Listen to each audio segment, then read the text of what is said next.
Bonjour à tous, aujourd'hui on se retrouve pour une petite vidéo de présentation d'un pico-projecteur, d'un mini-projecteur en tout cas. C'est de la marque Unique, donc ça se trouve uniquement en Chine, c'est pas vendu en France. Et donc là on est dans la version 46 qui incorpore le Wi-Fi. Donc pour tout un tas de streams divers et variés, donc ça peut être du DLNA ou du Miracast si vous avez un téléphone compatible. J'ai pas noté de compatibilité AirPlay, mais en tout cas Miracast ça fonctionne parfaitement.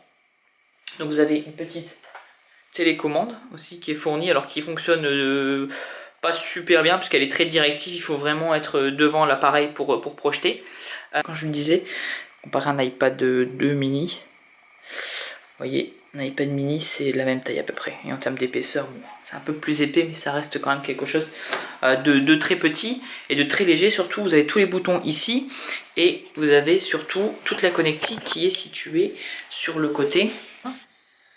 Donc, comme je vous le disais, HDMI, vous avez une sortie jack, d'accord, la sortie avec l'adaptateur pour brancher des appareils en cinch, et ici vous avez un port USB qui est alimenté, qui permet d'alimenter votre téléphone pendant que vous l'utilisez par exemple en diffuseur de contenu. Voilà, donc c'est quand même assez conséquent. Vous avez ici la molette qui permet d'ajuster la mise au point. D'accord. Et ici, qui permet d'ajuster le trapèze, c'est-à-dire l'orientation de l'image plutôt, si votre mur est légèrement incliné, légèrement de biais par rapport au projecteur. Voilà. Donc maintenant, ce que je vous propose, c'est de l'allumer et de le voir en fonction. Voilà, donc là j'ai branché un Raspberry Pi, donc avec une distrib Recalbox. Donc vous pouvez l'entendre surtout, le premier défaut c'est surtout le bruit du ventilateur. Ça souffle très fort, alors on pousse un peu le son et ça compense. Voilà, moi ce que je retiens surtout c'est quand même la diagonale de projection qui est quand même vraiment sympa. Là on est à quoi? Aller à 2 mètres 30 du mur.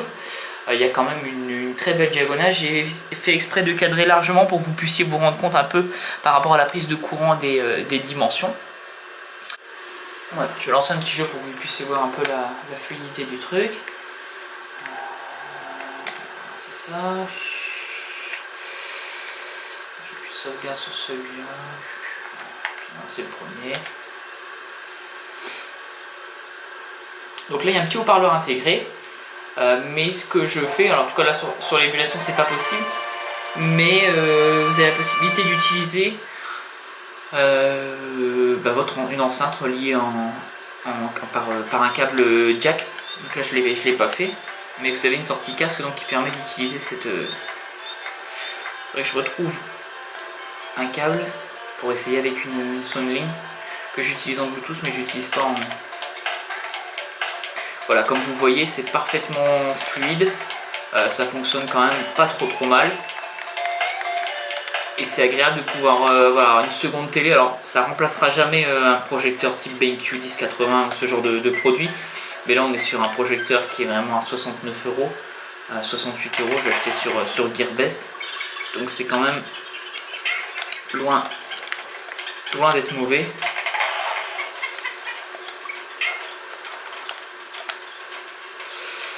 Voilà, donc on va quitter le jeu. C'est ça.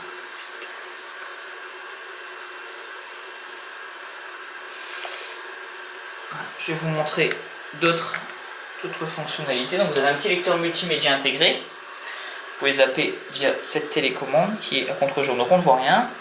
Donc ça ne va pas être évident parce qu'il faut viser devant le projecteur.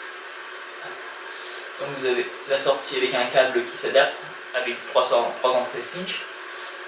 L'USB bien sûr. La fonction Miracast et DLNA qui est vraiment pas mal. Je vais essayer de vous la montrer sur la vidéo mais c'est assez compliqué à mettre en place. Un lecteur de carte SD et une entrée VGA.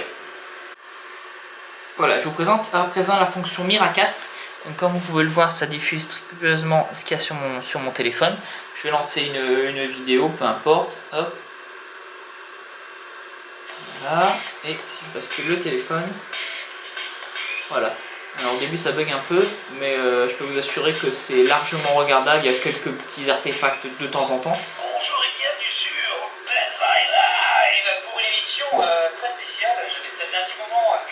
Là ça ralentit un peu mais je peux vous assurer que la dernière fois c'était beaucoup plus fluide que ça.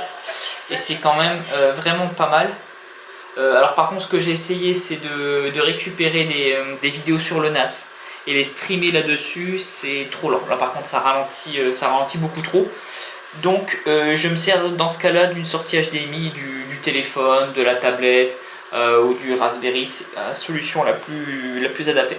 Je suis même pas sûr que ça vienne du projecteur, je pense que c'est le flux, la bande passante qui est trop restreinte dans un seul débit Wi-Fi. Voilà, je vous ai montré les fonctionnalités principales de ce projecteur, il y en a encore pas mal.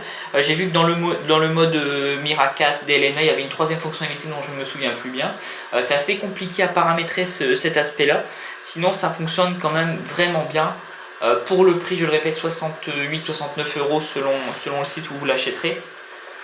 Et ça fait vraiment une petite télé d'appoint si derrière vous avez de quoi l'alimenter, parce que je le rappelle, il n'y a pas de tuner.